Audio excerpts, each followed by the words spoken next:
Shalom, shalom, family, and welcome back. This is Brother Maurice. Let's talk about the uniform form of worship. And I'm going to read from the Third Testament, chapter 57, starting at verse number 58, because here it talks about the changes and upheavals in all areas of life. In verse 58, it starts off saying, the material world, the planet, is not near its dissolution, but the end of this world of errors and sins, of darkness, and bad science is brought about by the light of my teaching. And on its ruins, I will build a new world of progress and peace. Great will be the transformation that mankind will suffer within a short time. Social organizations, principles, creeds, doctrines, customs, laws, and all orders of human life will be shaken to their foundations. Let's go to Revelation chapter 6, the restored version, starting at verse number 13. It says, and the stars of heaven fell unto the earth because of the great earthquake, even as a fig tree casteth her untimely figs when she is shaken of a mighty wind. Now let's get some understanding. In Revelation Unfolded, page 163, it says, we know that John uses stars to represent the inhabitants of the earth. Therefore, why did the stars of heaven fall to the earth as the untimely fig? Because the unbalanced people are shaken by the earthquake wickedness, which causes them to fall into transgression. Now let's go to Revelation chapter 11, the restored version, verse number 13. And the same hour was a great earthquake, and a 10th part of the city fell in the earthquake. And there were saved of men 7,000. And this remnant was affrighted and gave glory to the God of heaven. Now let's go to Revelation Unfolded, page 265. It says, John is saying here that when the truth is known, the very foundations upon which people have established their own precepts will be shaken, an earthquake, from under them.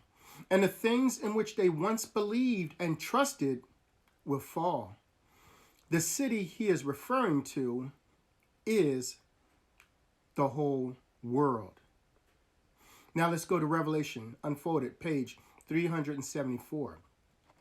It says, because of the truths that are being revealed, which start with these truths being unfolded at this time throughout the pages of this book, every house built upon a sandy foundation shall fall. This is because the very foundations upon which the people of the world have built are shaky by the truth, so powerful that it creates so mighty an earthquake and so great. The truth shall shake the earth violently, and there shall be no more borders or nations, no religions, no values placed on human life above another, nor on material possessions. No more families inside picket fences who do not know their neighbors across the street. No more money. No more race. No more inequality.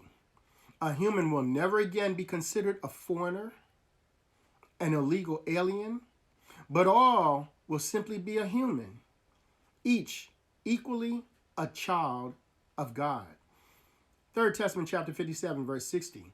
Men, nations, races, and peoples, they will all have to follow the divine call. When the spirit of man, weary of its imprisonment on earth, rises, breaks the chains of materialism, and emits the jubilant cry of spiritual liberation. The time will come when men will appear who truly love my law, who are able to unite the spiritual law with that of the world.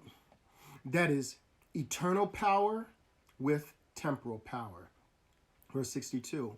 It will not happen to enslave the spirit beings as in past times, but to show them the way to the light, which is the true freedom of the spirit.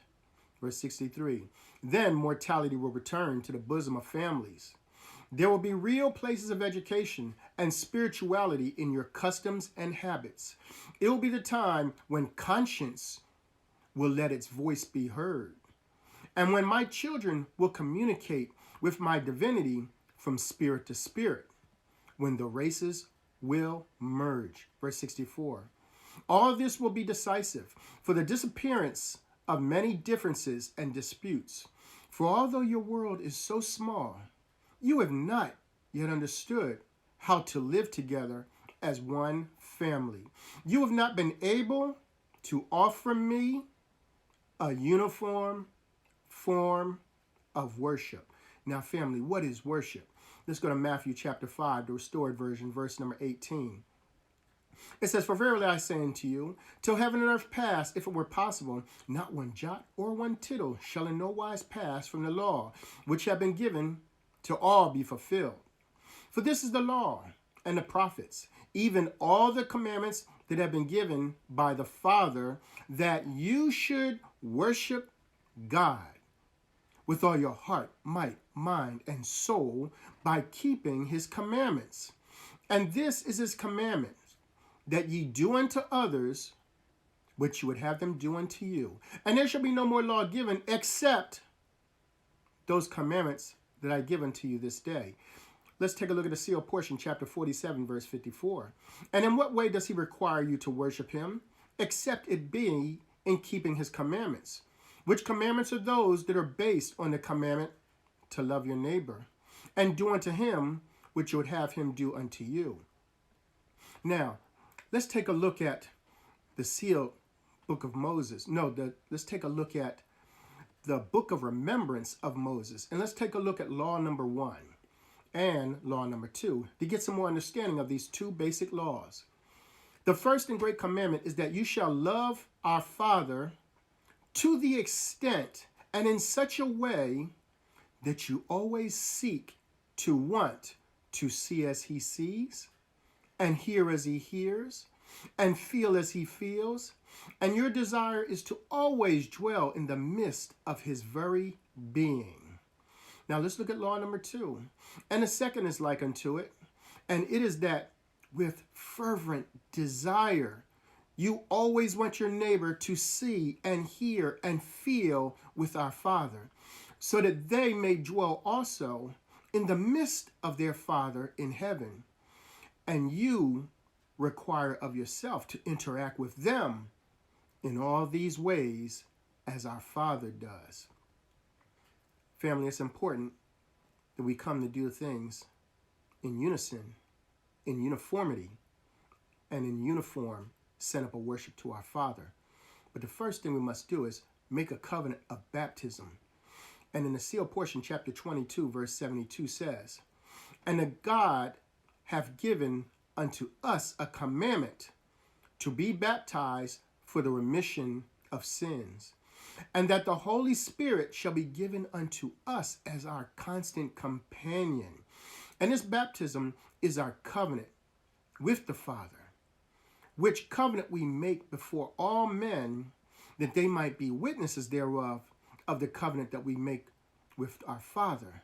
And our covenant is to keep the Father's commandments.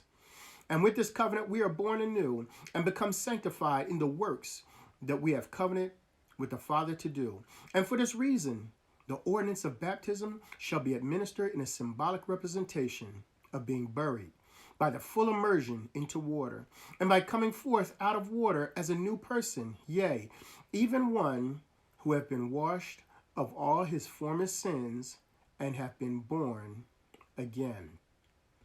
Sealed portion, chapter 21. "And the words of this sealed portion shall be given unto them, that they might know more fully the things of our Father."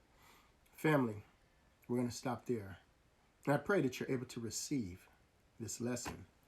With that, family, I love you and shalom.